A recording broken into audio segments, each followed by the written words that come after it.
and it certainly happened in the Jewish tradition where they did not have sex for several more years after that. Do you know that for a fact? Because I have not seen that anywhere. Yeah. You have seen that? Yeah. I've seen the opposite. I'm sure some 12-year-olds got married and had sex, but I'm sure there are a lot of other 12-year-olds who got married and didn't have sex for a few years. All right. And the third thing I wanted to say is Torah always says follow the law of the land. Like, we're not like, I think it's the Mormon. I don't want to say anything wrong. But it's the law of the land as is practice. It's not just the law of the land as it is in theory. So if you're driving 56 in a 55-mile-per-hour zone, you're not breaking Torah. You're not supposed to. If everyone else is driving 56, and they're not enforcing it. Okay, but here's what I'm trying to say. Mm-hmm.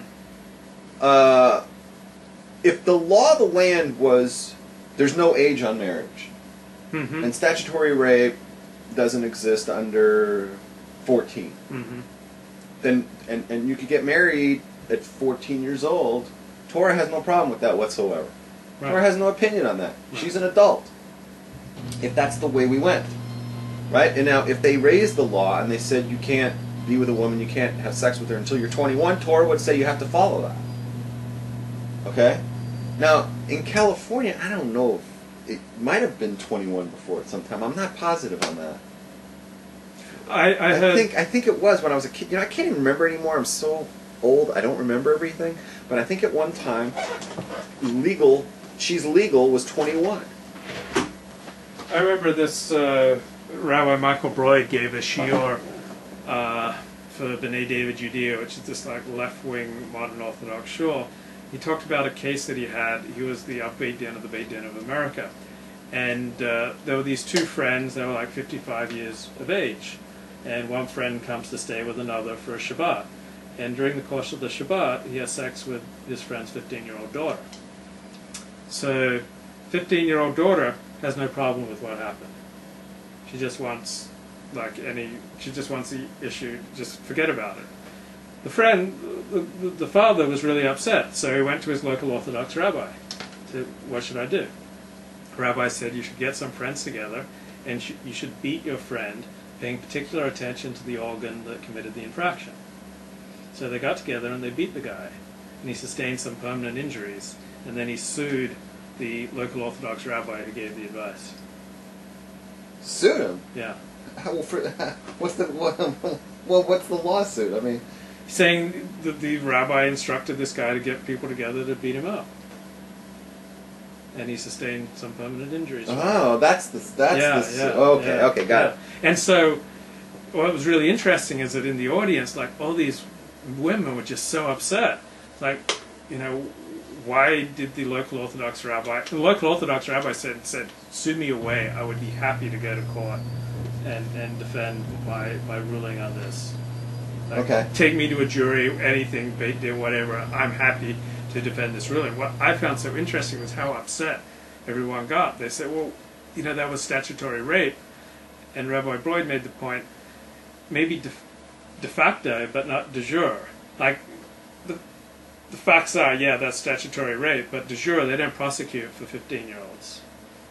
Like 15, 16, 17-year-olds okay. in this locale, maybe America generally anyway, in this locale, they don't prosecute 17-year-olds, you know, people having sex with 15-year-olds as statutory rape.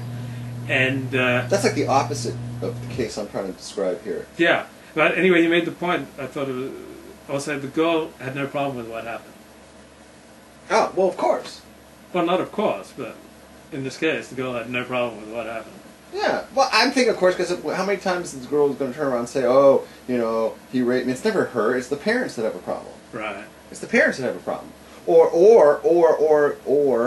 the school has a problem because it's like the new trend where the teacher has sex with the minor, and it's the school that has the problem. Right. The school brings the law. I was a 14-year-old boy, and my teacher had sex with me. I'd be thanking Jesus. But that may be just me. Oh, have you been? I'm trying. I'm not sure how much of the chat I've been saving. Yeah, it doesn't seem to have as much of a buffer as the other one. But hey, Egypt? Okay. Transitioning to democracy, supposedly. So, do you think that what's going to happen in Egypt will be better than what's been going on there the last 30 years, or do you think what's going to come is going to be worse? Honestly? Yeah. Worse. Why do you say that? Because if you read the media is glowing about this. The media only has positive things to say about what's going on in Egypt. The media is just so sure that this is going to lead to great things. And why? Because it's a revolution led by the youth, supposedly, and because they're using social media. So anytime it's a revolution led by the youth, using Twitter and Facebook, and they're deposing someone who's pro-American, it's a great thing. Right. Oh, yeah, they would love if Hugo Chavez or Che Guevara took over. If Hugo Chavez was deposed, then it would be a military coup. Here we've got the military taking over, but it's a revolution. But if they deposed the left-winger, it'd be a military coup. Right. Here's another one I like, right? Mm-hmm. Obama saw, a couple million people in the streets in the Capitol, and he said, okay, you've got to leave Mubarak, right? Mm-hmm. So I'm thinking, why don't they just get all the Tea Party guys together and fly into Washington, D.C., and make like a 5 million people Tea Party march saying Obama must leave, and according to that logic, he has to step down. Mm-hmm. I mean, it's a country of 80 million people in Egypt. The majority of the people in Egypt never came out and protested, and yet he's demanding that this guy leave? Well, Obama was pretty lukewarm. He really didn't have much to say about all this. Like, he was pretty much a non-factor. The United States was pretty much a non-factor in this thing. What do you think? Somebody said there aren't even 5 million Tea Party members. Who's Nutty Natty? Do you know who that is? No. I don't know who that is. There's way more than 5 million Tea Party members. There's way more. And people, they had a 20% of the electorate at this point is our Tea Party members. There's 300 million people that live in America, and about 100 million of them vote. So figure 20 million Tea Party, registered Tea Party members, active Tea Party members, 20 million. So, do you have anything from last week? Yeah, but before we get to that, did you have anything more on Egypt? What else did you think on Egypt? I've just been watching. I didn't really have an opinion, but I was listening to Dennis Prager's radio show today, and he has he's very concerned about what's happening in Egypt, and he's like dissecting the media coverage. Why is it so universally positive that this is a great thing? Oh, he had a great segment where the New York Times wrote this glowing article about the Muslim Brotherhood, how they were going to support freedom and democracy in Egypt and human rights. And then the guy they were quoting saying they were going to support freedom and democracy, the next day in the USA Today said, yeah, but we're going to stone adulterers. And Right. They want to put in Sharia law, right? And, I mean, we all know where this is going, right? It's like the Muslim Brotherhood says, oh, we're not going to participate in elections. We're not going to try to shape who the new government is. But no one ever asked them, why do you exist? If you don't want to affect who the new government is, why do you exist? What's the point of the Muslim Brotherhood? The Muslim Brotherhood is the whole foundation for all these radical jihadist groups such as Al-Qaeda. They all came out of the Muslim Brotherhood. Right. Yeah, the Muslim Brotherhood is. Have you seen who the leader is on that and what things he says? No. The leader of the Muslim Brotherhood is the ninth most. He's considered the ninth most powerful Muslim on the planet.